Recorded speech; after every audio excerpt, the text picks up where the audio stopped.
Good evening and welcome to Tucker Carlson Tonight. If you had told us just 4 days ago that the Biden administration was funding secret biolabs in Ukraine, of all places, we would not have believed you. Yeah, I don't think we're going to put that on TV. No thanks. Then if you told us that not only did the administration fund these secret biolabs in Ukraine, but that they then failed to secure the deadly contents of those labs before the Russian invasion, an invasion they knew was coming, an invasion they helped encourage, if you had told us that 4 days ago, we'd have dismissed you as a nut. It was just too preposterous. We would not want anything to do with a story like that. There was no way it could be true. It's too far out. In any case, we already knew for a fact that that story was false. How do we know that? Because we read USA Today, America's newspaper. Within hours of the Russian invasion, USA Today published a rebuttal to all those crazies who are yammering on about secret Ukrainian biolabs. Here was the headline. Fact check! False claim of U.S. biolabs in Ukraine tied to Russian disinformation campaign.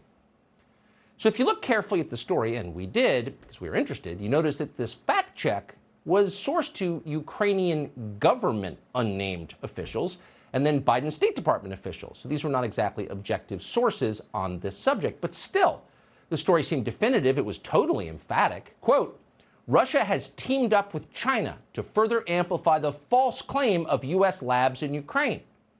Okay, USA Today says it's Russian disinformation. Maybe it is. On to the next story. But the fact checks didn't stop. That was weird. We kept seeing the same fact check again and again. It was almost like, despite endless official clarifications, some people refused to believe the Biden administration. They preferred Russian propaganda instead.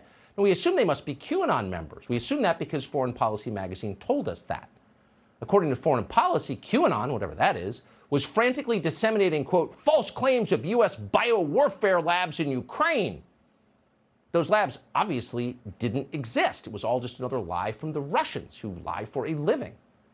Then the European Union weighed in, throwing its credibility behind the same claim. These are conspiracy theories, the EU told us. They're lies spread by Putin. An EU spokesman then reminded us that, quote, the credibility of information provided by the Kremlin is in general very doubtful and low. And that was good to know. Quote, Russian disinformation has a track record of promoting manipulative narratives about biological weapons and alleged secret labs. Yeah, we're not going to do a segment about secret labs in Ukraine. The last thing we want to do on this show is traffic in Russian disinformation spread by QAnon. So we took a pass on that story. And that's where things stood until yesterday, when we happened to tune in to a hearing of the Senate Foreign Relations Committee. Toria Nuland was testifying, so we were interested. Nuland's one of the people who brought us the Iraq War, never apologized for that, and kept getting promoted, because that's how D.C. works. Toria Nuland is now Joe Biden's Undersecretary of State in charge of Ukraine, and she knows a lot about Ukraine. In 2014, Toria Nuland engineered a coup in Ukraine, in the name of democracy, of course. So she is a highly informed source about Ukraine.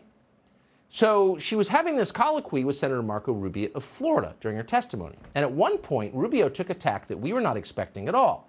He asked Nuland if Ukraine had biological weapons. We never imagined Ukraine would have biological weapons. Why would Ukraine have bioweapons? So it seemed like a pretty strange question. But it wasn't half as shocking as the answer he got.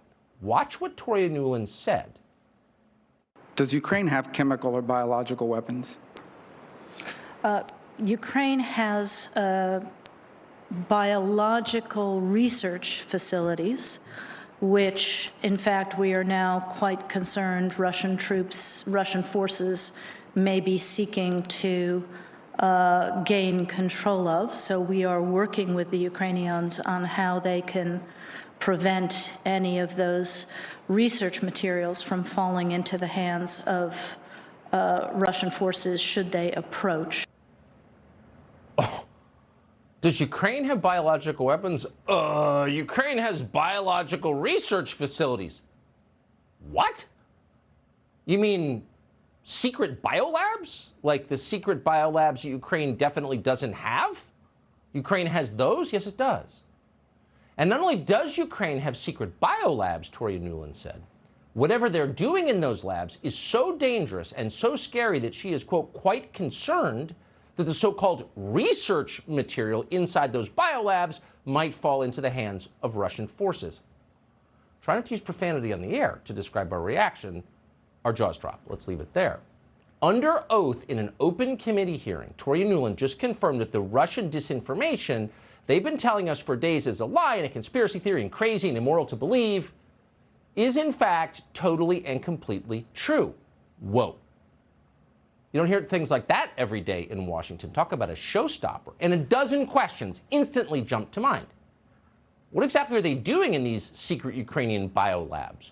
Ukraine is the poorest country in Europe. It's hardly a hotbed of biomedical research. We're assuming these weren't pharmaceutical labs, probably not developing new leukemia drugs. From your answer, Toria Nuland, we would assume, because you all but said it, that there's a military application to this research, that they were working on bioweapons. Again, your answer suggests that.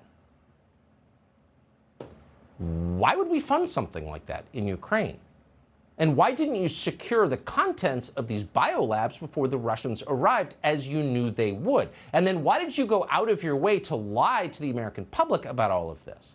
If the, quote, research materials in these labs were to escape somehow, and you seem very concerned about that, what would be the effect on Ukraine and then on the rest of the world? How can we prepare for the consequences of that, this thing that you're worried about? Shouldn't we be preparing?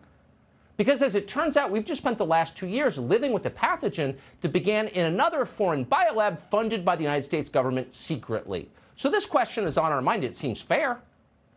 Now, that's some of what we would have asked if we were U.S. senators, which we're not. Yes, there's a time limit be damned, because this is kind of important. But Rubio did not ask those questions. Instead, he changed the subject and told us, once again, that Vladimir Putin is bad. Watch. If there's a biological or chemical weapon incident or attack inside of Ukraine, is there any doubt in your mind that 100% it would be the Russians that would be behind it? There is no doubt in my mind, Senator, and it is classic Russian technique to blame on the other guy what they're planning to do themselves. Okay, just get a pen.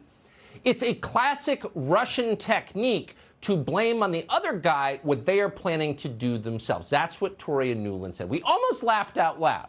So what you're saying, Toria Nuland, if, for example, you were funding secret biolabs in Ukraine but wanted to hide that fact from the people who are paying for it, in whose name you were doing it, then you might lie about it by claiming the Russians were lying about it. In other words, you might mount a disinformation campaign by claiming the other guy was mounting a disinformation campaign. Is that what you're saying, Toria Nuland? It's pretty funny. What's not funny is that this is all entirely real. We invited Marco Rubio on this show tonight to tell us what he knows about these biolabs. He declined to come. That invitation remains open. In the meantime, let's review what little we do know about this. We're going to start with a spokesman for the Russian Defense Ministry on Sunday. Now, we would never do this. We